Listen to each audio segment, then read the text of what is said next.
भयंकर ठंड में करीब आधी रात में एक बूढ़ी औरत कब्र खोद रही थी। उसके हाथ में एक चांदी का चम्मच था। 2 मिनट के अंदर मैं ये दुनिया छोड़कर जाने वाली हूँ। इससे पहले मैं खुद ही कब्र, लेकिन मैं ये चांदी का जादुई चम्मच अपने साथ ले जा रही हूँ। अब कोई भी मेरी तरह मोमोज पानी पूरी नहीं बना पाएगा। वो स्वाद भी मेरे साथ आज इस कब्र में दफन हो जाएगा। इतना बोलकर वो बूढ़ी औरत कब्र में चांदी का चम्मच लेकर लेट गई और ऊपर से मिट्टी डाल दी। कब्र में लेटते ही आसमान में झमाझम बारिश और बर्फबारी शुरू हुई। ऐसा लगा जैसे आत्मा निकल गई। अलविदा दुनिया वालों। सुबह सुबह रामपुर गांव में ठंड की वजह से कोहरा छाया हुआ था। उस गांव में एक बहुत ही सुंदर बाजार लगा करता था। उसी बाजार में नंदिता नाम की एक बहुत ही गरीब लड़की फटे पुराने कपड़े पहनकर रो रही थी। मोमोज पानी पूरी वाली अम्मा कहाँ चली गई? अम्मा कहाँ चली गई तुम? तभी वहाँ से एक आदमी गुजरते हुए बोला, अरे मोमोज पानी पूरी वाली अम्मा अब शायद इस दुनिया में नहीं रही। हम सब भी सुबह से उनकी राह देख रहे थे। इतना कहकर वो आदमी वहाँ से चला गया। इधर नंदिता का रो रो कर बुरा हाल होने लगा। अम्मा तुम हमको छोड़ के कहाँ चली गई? इस पूरी दुनिया में तुम ही तो हमारा सहारा थी। रोज हमको अपने स्वादिष्ट मोमोज पानी पूरी खिलाती थी और पैसे भी दे लेती थी। अब तो हम भूखे मर जाएंगे ना। उसे रोते हुए बाजार में सभी देखने लगे। तभी एक औरत नंदिता के पास में आई और उसे गुस्से में ताने देने लगी। क्यों फालतू में आंसू बहा रही हो? तुझे मुफ्त में पानी पूरी नहीं खाने को मिलेंगे ना, बस इसीलिए तू रो रही है। अरे उन बूढ़ी को सीखो, बेचारी बुजुर्ग होते हुए भी काम करती थी और तुम भरी जवानी में भीख मांगती हो। इतना कहकर वो औरत वहाँ से चली गई। नंदिता को भूख लगी थी, इसलिए वो बाजार में हर दुकान पर जाकर भीख मांगने लगी, लेकिन हर कोई उसे भगा देता था। जब वो नहीं मानी तब वहाँ मौजूद सभी लोग उसके ऊपर टमाटर फेंक फेंक कर मारने लगे। अरे मारा इसको, मारो। इकट्ठी कट्टी होकर भीख मांगती है, भिखारन कहीं की। हमको आप लोग ना मारो, हम अनाथ है इसीलिए भीख मांगते हैं। हमको कोई काम पर नहीं रखता तो क्या करे? नंदिता की बात किसी ने नहीं मानी, इसीलिए वो रोती हुई सिग्नल पर आ गई और सड़क के किनारे एक फटा कंबल ओढ़कर बैठ गई। वहाँ पर वो आते जाते लोगों से भीख मांग रही थी, पर वहाँ पर भी उसे कोई भीख देने को तैयार नहीं था। इसीलिए वो सीधा पास के एक मंदिर चली गई और भगवान के सामने प्रार्थना करने लगी। भगवान, तुमने तो पहले हमारे माँ बाप हमसे छीन लिए। एक अम्मा ही हमारा सहारा थी, वो भी हमें छोड़कर चली गई। अरे इससे अच्छा तो हमको भी अपने पास ही बुला लेती। कम से कम इस बेरहम दुनिया से तो छुटकारा मिल जाता। तभी पीछे से पंडित जी आ गए। नंदिता सिसक कर पीछे पलटी। पंडित जी, आप हमसे दूर हो जाइए, हम एक भिखारी हैं, लोग हमको अछूत मानते हैं। अगर तुम अछूत होती तो भगवान तुमको इस धरती पर भेजता ही नहीं। जब तुम भगवान को स्वीकार हो तो हम इंसान भला कौन होते हैं, किसी को अस्वीकार करने वाले। हमको तुम्हारी समस्या पता है।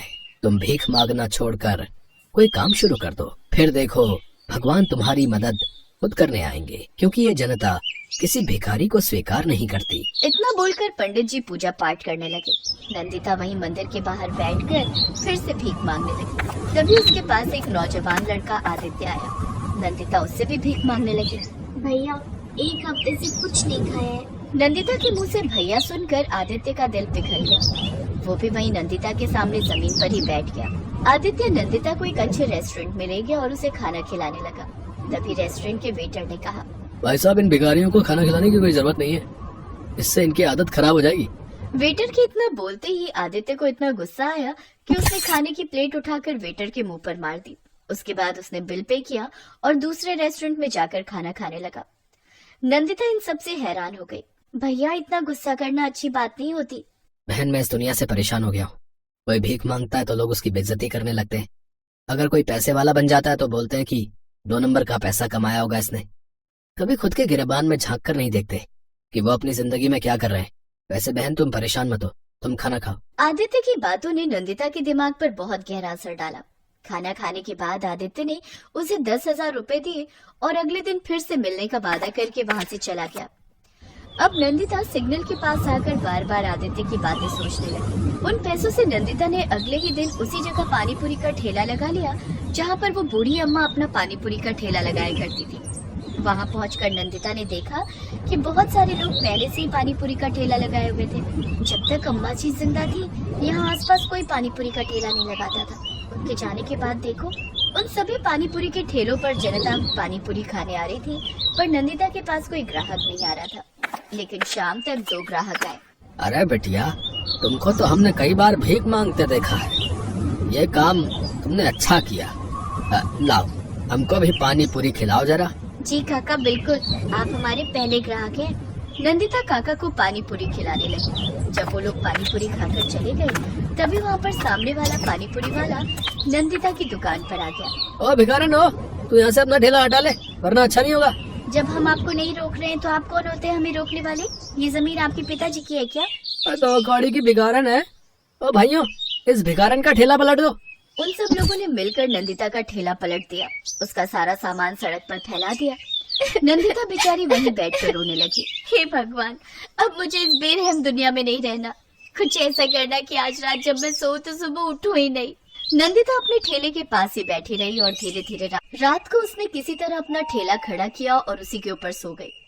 पर जब वो सुबह सोकर उठी, तब उसके ठेले पर पानीपुरी का सारा सामान रखा था और उसके अलावा ढेर सारे मोमोज भी रखे थे। ये देखकर नंदिता हैरान हो गई। ये सब क्या है? मोमोज, पानीपुरी? इनकी महक तो ठीक वैसी है जैसी मोमोज पानीपुरी अम्मा जी बनाती थी। वो स्वाद हम कैसे भूल सकते हैं? अम्मा जी के जाने के बाद सारा गांव अम्मा जी की मोमोज पानीपुरी के स्वाद के लिए तरस गया है। उस स्वाद की महक सारा गांव पहचानता था। कुछ ही मिनट में सारा गांव नंदिता के ठेले के पास खिंचा चला आया। उसकी दुकान पर लाइन लग गई। दीदी, आपने तो अम्मा जी की याद दिला दी। उनके जैसी स्वादिष्ट मोमोज पानीपुरी आज तक कोई बना नहीं पाया। आपने ये कैसे किया? ये तो हमको भी समझ में नहीं आ रही है। आप लोग पानीपुरी खाइए, अम्मा जी का प्रसाद है ये। उसने पानीपुरी खिलाना शुरू किया। वो सबको मोमोज वाले पानीपुरी खिलाते जा रही थी, पर न पानीपुरी कम पड़ रही थी, न ही मोमोज। शाम तक उसकी दुकान पर लाइन लगी रही, पर मोमोज वाले पानीपुरी खत्म ही नहीं हुए। रात में जब सारे ग्राहक चले गए, तब सामने ठेले वाला फिर से नंदिता की दुकान पर आया और ठेला पलटाने लगा। ठेले को हाथ लगाते ही अचानक एक जोरदार बिजली कड़की और वहाँ पर वही बूढ़ी औरत की आत्मा प्रकट हुई जो कब्रिस्तान में चांदी का चम्मच लेकर दफन हो गई थी। सभी लोग उसे देखकर डर गए। अम्मा जी तो खत्म हो गई थी, लगता है उन्हीं की आत्मा है। अरे जल्दी भागो यहाँ से भाई।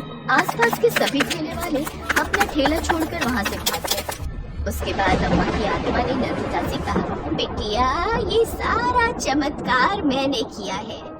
ये लो जादुई चम्मच। जब तक ये तुम्हारे पास रहेगा, तब तक तुम्हारे पास ना मोमोज की कमी रहेगी और ना पानी पूरी की। पर अब मैंने तुम्हें बहन मानकर पैसे दिए थे, वो कोई और नहीं, मेरा पोता ही है। वो तुम्हें कई दिनों से उसी मंदिर के पास ढूंढ रहा है, पर तुम उसे कहीं नहीं मिली। कल सुबह जाकर उससे मिल लेना और साथ में मिलकर रहना। वो भी अनाथ हो चुका है। चांदी का जादुई चम्मच देकर अम्मा की आत्मा गायब हो गई। नंदिता बहुत खुश हुई। अगली सुबह वो मंदिर के पास जाकर आदित्य से मिली। आदित्य को उसने सारी बात बताई। तुम्हारी तरक्की देखकर मैं बहुत खुश हूँ बहन। तुम मोमोज वाले पानी पूरी बेचो, लेकिन तुम रहोगी मेरे साथ, मेरे घर में। अब नंदिता अपने मुंह बोले भाई आदित्य के साथ उसके घर में रहने लगी। कुछ ही दिनों में उसने अपना खुद का बहुत अच्छा घर बना लिया। उस मार्केट में अब कोई दूसरा पानीपुरी वाला नहीं लगाता था। नंदिता खुशी खुशी अपनी जिंदगी